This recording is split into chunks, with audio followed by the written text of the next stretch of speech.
እሺ ሃያኛው ጥያቄ ደግሞ ምንድነው የሚለን? እዚህ ጋር አክቲቪቲዎችን አስቀምጦልናል። እዛን የእያንዳንዱ አክቲቪቲ ዱሬሽንም ተቀምጧል። እያንዳንዱ አክቲቪቲ ደግሞ ፕሪዲሰር ወይም ቀዳማይ አክቲቪቲው አስቀምጦልናል። በዚህ መረጃ መሰረት መጀመሪያ ኤ ላይ ኔትወርክ ዲያግራም መሳል ነው። ቢ ላይ ደግሞ ክሪቲካል ፓዝ እና የፕሮጀክቱ ዲዩሬሽን ዲተርማይን ማድረግ ነው። ፋይናሊ ሲ ላይ ደግሞ ኤርሊየስት ስታርት፣ ኤርሊየስት ፊኒሽ፣ ሌተስት ስታርት እና ሌተስት ፊኒሽ ታይም በተጨማሪም ከእያንዳንዱ አክቲቪቲ ቶታል ፍሎት እናስቀምጣለን።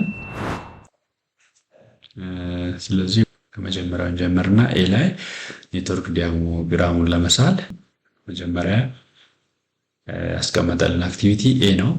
ከኤ ቀድሞ የሚሰራ ስራ የለም። እዚህ ጋር ፕሪዲሰር ምንም እንደሌለው ያስቀመጥ። ስለዚህ የመጀመሪያው አክቲቪቲ ኦን ሮው ነው እያስቀመጥን ያለ ነው። አክቲቪቲ ኦን ሮው ነው። አክቲቪቲ ኦን ኖድ ማስቀመጥ እንችላለን። እኛ አክቲቪቲ ኦን ሮው ነው ያስቀመጥነው። ስለዚህ የመጀመሪያው አክቲቪቲ ኤ ነው። ከሱ ቀድሞ የሚሰራ አክቲቪቲ ያው እዚህ ጋር እንደሌለን ያስቀመጠልን። የአክቲቪቲ ኤ ደግሞ ዲዩሬሽን 3 ቀን ነው። ስለዚህ ቀጥለን ደግሞ አክቲቪቲ ቢ ነው። ለምን ከአክቲቪቲ ቢ ቀድሞ የሚሰራው አክቲቪቲ ኤ እንደሆነ አስቀምጦልናል እዚህ ጋር። ስለዚህ ከኤ ቀጥሎ ቢን እናስቀምጣለን። ዘን አክቲቪቲ ሲም እንደዛው ፕሪዲሰሩ አክቲቪቲ ኤ ነው ብሎናል። ስለዚህ አክቲቪቲ ሲም ከኤ ተነስተን እናስቀምጣለን ማለት ነው። ዘን የአክቲቪቲ ዲ ደግሞ ፕሪዲሰር ቢ እና ሲ ነው ብሎናል። ስለዚህ ቢ እና ሲን ጀስት በአንድ እንትን ማገናኘት ማድረግ ስለማንችል እዚህ ጋር ደሚ አክቲቪቲ እንጨምራለን ማለት ነው። እንደሚ አክቲቪቲ ማለት ያው ዜሮ ዲዩሬሽን አክቲቪቲ ወይም ደግሞ ሎጂካል ሪሌሽንሺፓቸውን ለማሳየት የሚጠቅመን አክቲቪቲ ነው። እዚህ ቢ ላይ ደሚ አክቲቪቲ ግን ከዲ ጋር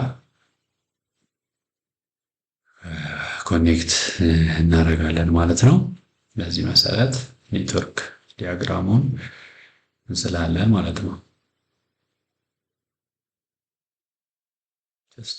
ያው ቢ በዚህ በታች በኩል ማድረግ እንችላለን። ቢን ወደዚህ አድርገንም እዚህ ጋር በኖድ አገናኝተን መሄድ እንችላለን። ኦር ደግሞ ሲን እና ቢንም መቀያየር እንችላለን ማለት ነው። ሲ እና ቢን እዚህ ጋር አድርገን ሲን ደግሞ እዚህ ጋር አድርገንም ኔትወርክ ዲያግራሙ መሳል እንችላለን። ቀጥሎ የሚጠይቀን ምንድነው? ክሪቲካል ፓዝ ነው። ክሪቲካል ፓዝ እና ፕሮጀክት ዲዩሬሽኑ። ስለዚህ ክሪቲካል ፓዙ ሎንገስት ፓዝ ነው፣ ረዥሙን ፓዝ ነው ክሪቲካል ፓዝ የምንለው። ስለዚህ ከነዚህ ፓዞች 2 ፓዝ ነው ያለን። እዚህ ጋር ኤ ቢ ዲ ነው ያለን። ሌላኛው ፓዝ ደግሞ ሌላኛው መንገድ ኤ ሲ ዲ ነው ያለን ፓዝ። ስለዚህ ከሁለቱ ፓዞች ረዥሙ ፓዝ የትኛው ነው? ኤ ሲ ዲ ነው የሚሆነው ማለት። ለምን እዚህ ጋር 3 ቀን አለ፣ እዚህ ጋር 5 ቀን፣ አጠቃላይ 8 ሲደመር 2 10 ቀን ነው የሚሆነው ኤ ሲ ዲ ስንዘራ። ኤ ቢ ዲ ሲሆን ደግሞ 3 እና 4 7 ሲደመር 2 9 ነው የሚሆነው። ስለዚህ ከሁለቱ ረዥም ፓዝ ኤሲዲ ነው። ሶ ክሪቲካል ፓዙ እሱ ነው የሚሆነው ማለት ነው። ቶታል ፕሮጀክት ዲዩሬሽኑ ያው የረዥሙ ፓዝ አጠቃላይ ዲዩሬሽን 10 ቀን፣ ስለዚህ 10 ዴይስ ይሆናል ማለት ነው። ሲ ላይ ደግሞ የሚጠይቀን ኤርሊየስት ስታርት ታይሙ፣ ኤርሊየስት ፊኒሽ ታይሙ፣ ሌተስት ስታርት ታይም፣ ሌተስት ፊኒሽ ታይም እና መጨረሻ ላይ ቶታል ፍሎት ነው የሚጠይቀን።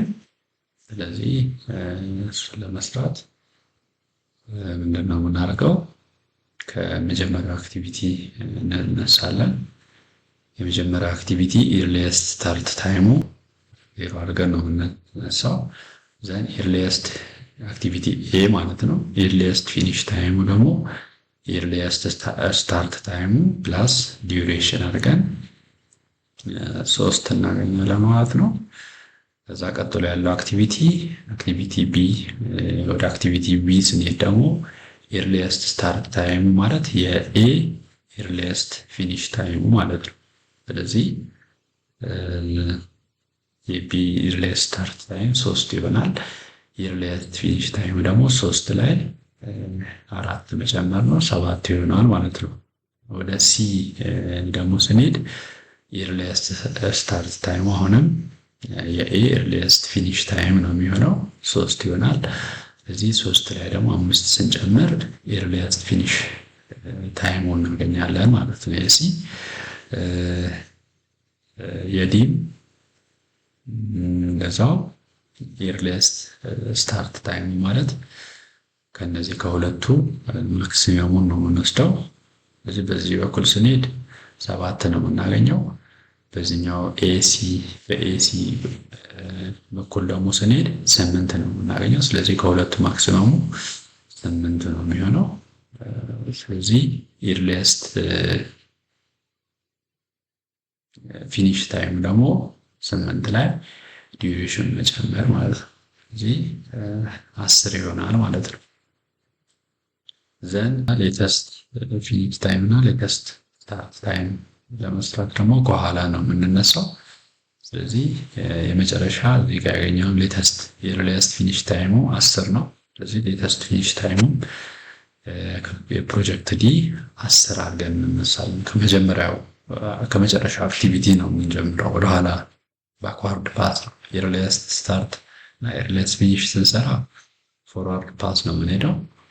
ሌተስት ስታርት እና ሌተስት ፊኒሽን ስንሰራ ደግሞ ባክዋርድ ፓስ ከኋላ ወደፊት ነው የሚሆነው ማለት ነው። ስለዚህ እዚህ ጋር 10 አድርገን እንነሳለን። ሌተስት ፊኒሽ ታይም የአክቲቪቲ ዲ 10 ላይ ሲቀነስ 2 የአክቲቪቲ ሲ ደግሞ ሌተስት ፊኒሽ ታይም 8 እናገኛለን ማለት ነው። የአክቲቪቲ ቢም ሌተስት ፊኒሽ ታይሙ 8 ነው የሚሆነው። ዘን የአክቲቪቲ ኤ ደግሞ ሌተስት ፊኒሽ ታይሙ እዚህ ጋር 8 አግኝተናል። 8 ሲቀነስ 4 ነው። በዚህ በኩል ደግሞ አሁንም ሲ ላይ ሌተስት ፊኒሽ ታይሙ 8 ነበር ያገኘነው። ከሱ ላይ 5 ስንቀነስ 3 ነው የሚሆነው። ስለዚህ ከሁለቱ ሚኒመሙን ነው የምንወስደው። በሁለት በኩል የሚመጣ ፓዝ ሲኖር ወደኋላ ስንመለስ ሚኒመሙ ወደፊት ኤርሊየስት ፊኒሽ ታይም እና ኤርሊየስት ስታርት ታይም ስንሰራ ደግሞ ማክሲመሙን ነው የምንወስደው። ስለዚህ አሁን እዚህ ጋር 8 አለን። የዚህ ሌተስት ፊኒሽ ታይም 8 አለ፣ የቢም 8 አለ። ከ8 4 ስንቀንስ 4 ነው የምናገኘው። እዚህ ጋር ደግሞ ከ8 5 ስንቀንስ 3 እናገኛለን። ስለዚህ የኤ ሌተስት ፊኒሽ ታይሙ ሚኒመሙ ነው የሚሆነው። ከ4 እና ከ3 ሚኒመሙ 3 ስለሆነ 3 እንወስዳለን ማለት ነው። የኤ ሌተስት ፊኒሽ ታይም ሌተስት ስታርት ታይሙ ደግሞ ከ3 ላይ ዲዩሬሽኑ ስንቀንስ 0 እናገኛለን ማለት ነው።